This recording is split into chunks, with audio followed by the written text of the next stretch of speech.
மயிலாடுதுறை மாவட்டம் சீர்காழி அருகே உள்ள வரலாற்று சிறப்புமிக்க பூம்புகார் கடற்கரையில் மாபெரும் தூய்மைப் பணி முகாம் நடைபெற்றது. மாவட்ட ஆட்சியர் எச் ஸ்ரீகாந்த் கலந்து கொண்டு தூய்மைப் பணி குறித்த உறுதிமொழியை ஏற்று முகாமை தொடங்கி வைத்தார். தொடர்ந்து சுற்றுலா வளாகம், கடற்கரை, நெடுங்கல் தூண் வளாகம், கண்ணகி சிலை வளாகம், சிறுவர் பூங்கா மற்றும் சிலப்பதிகார கலைக்கூடம் உள்ளிட்ட பகுதிகளில் நடைபெற்ற தூய்மைப் பணியில் நேரடியாக பங்கேற்றார்.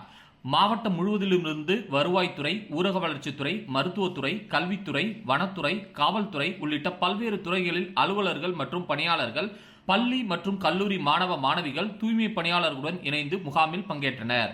இதனைத் தொடர்ந்து சுற்றுலா வளாகத்தில் பனை மரங்களை அதிகரிக்கும் நோக்கில் பனை விதைகள் நடவு செய்யும் திட்டத்தையும் அவர் தொடங்கி வைத்தார். ஆதி திராவிடர் மற்றும் பழங்குடியினர் சமூகத்தின் கலை, கலாச்சாரம் மற்றும் இலக்கிய திறன்களை ஊக்குவிக்கும் வகையில் சிறந்த எழுத்தாளர்களுக்கு தலா 1 லட்சம் ரூபாய் பரிசு வழங்கப்பட உள்ளது.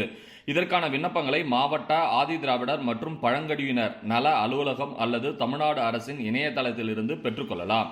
பூர்த்தி செய்யப்பட்ட விண்ணப்பங்களை படைப்புகளின் விவரங்கள் மற்றும் புகைப்பட ஆதாரங்களுடன் வருகிற ஆகஸ்ட் 25ஆம் தேதிக்குள் மயிலாடுதுறை மாவட்ட ஆட்சியரகத்தில் செயல்படும் மாவட்ட ஆதி திராவிடர் மற்றும் பழங்குடியினர் நல அலுவலகத்தில் நேரிலோ அல்லது தபால் மூலமாகவோ சமர்ப்பிக்கலாம் என மாவட்ட ஆட்சியர் எச் ஸ்ரீகாந்த் தெரிவித்துள்ளார்.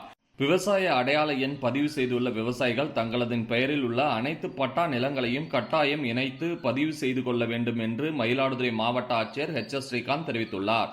வேளாண்மை துறை மூலம் விவசாயிகளுக்கு அடையாள எண் வழங்கும் பணி நடைபெற்று வருகிறது. ஏற்கனவே பதிவு செய்து சில விவசாயிகள் தங்களது அனைத்து பட்டா நிலங்களையும் சேர்க்காமல் ஒரு பட்டா நிலத்தை மட்டும் பதிவு செய்திருப்பது கண்டறியப்பட்டுள்ளது.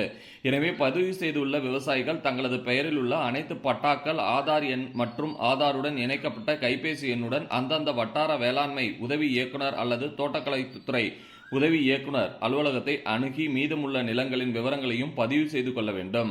பயிர்க்கடன், உரம் வழங்குதல் உள்ளிட்ட அரசின் வேளாண் சேவைகள் விவசாய அடையாள எண்ணில் பதிவு செய்யப்பட்டுள்ள நிலங்களின் அடிப்படையிலேயே வழங்கப்படுவதால் அனைத்து விவசாயிகளும் தங்களது முழு நில விவரங்களையும் பதிவு செய்து பயன்பெறுமாறு மாவட்ட ஆட்சியர் கேட்டுக்கொண்டுள்ளார். ஆடிப்பெருக்கு விழாவை முன்னிட்டு மயிலாடுதுறை மாவட்டத்தில் காவிரி கரையில் பக்தர்கள் பாரம்பரிய முறையில் வழிபாடு நடத்தினர். காவிரி அன்னையை கன்னிப்பெண்ணாக நினைத்து காப்பரிசி, காதாள கருகமணி, கண்ணாடி வளையல், மஞ்சள் குங்குமம் வைத்து தீபமேற்றி வழிபட்டனர். பெண்கள் மஞ்சள் கயிறு அணிந்தும் புதுமண தம்பதியினர் தாலி பிரித்து மீண்டும் கட்டும் பாரம்பரிய சடங்கையும் மேற்கொண்டனர். காவிரியில் தண்ணீர் வராததால் நகராட்சி சார்பில் புஷ்கர தொட்டியில் நிலத்தடி நீர் நிரப்பப்பட்டு அதில் பக்தர்கள் நீராடி ஆடிப்பெருக்கை விழாவை கொண்டாடினர். தொடர்ந்து காவிரி அம்மன் ஆலயத்தில் சந்தனக்காப்பு அலங்காரம் செய்யப்பட்டு சிறப்பு அபிஷேக ஆராதனைகள் நடைபெற்றன. காவிரியில் விரைவில் தண்ணீர் வர வேண்டும் என பக்தர்கள் பிரார்த்தனை செய்தனர். மயிலாடுதுறை மாவட்ட ஆட்சியர் அலுவலகத்தில் ஓய்வூதியர்களுக்கான குறைதீர்க்கும் நாள் கூட்டம் வரும் செப்டம்பர் 11ஆம் தேதி காலை 10:30 மணிக்கு மாவட்ட ஆட்சியர் ஸ்ரீகாந்த் தலைமையில் நடைபெறுகிறது. இந்த கூட்டத்தில் திருச்சிராப்பள்ளி மண்டல கருவூலம் மற்றும் கணக்குத்துறையின் இணை இயக்குனர் பங்கேற்கிறார். மாவட்டத்தில் மாநில அரசின் பல்வேறு துறைகளில் பணிபுரிந்து ஓய்வு பெற்றும் இதுவரை ஓய்வூதிய பலன்கள் கிடைக்காதவர்கள் மட்டுமே தங்களது குறைகள் தொடர்பான மனுக்களை தேவையான விவரங்களுடன் ஆகஸ்ட் 19ஆம் தேதிக்குள் மாவட்ட ஆட்சியர் அலுவலகத்திற்கு இரட்டை பிரதிகளில் அனுப்புமாறு கேட்டுக்கொள்ளப்பட்டுள்ளது. ஏற்கனவே மனு அளித்து நிலுவையில் உள்ளவர்கள் தங்களது முந்தைய கடித எண்ணை குறிப்பிட்டு மீண்டும் மனு அளிக்கலாம் என்றும் தெரிவிக்கப்பட்டுள்ளது.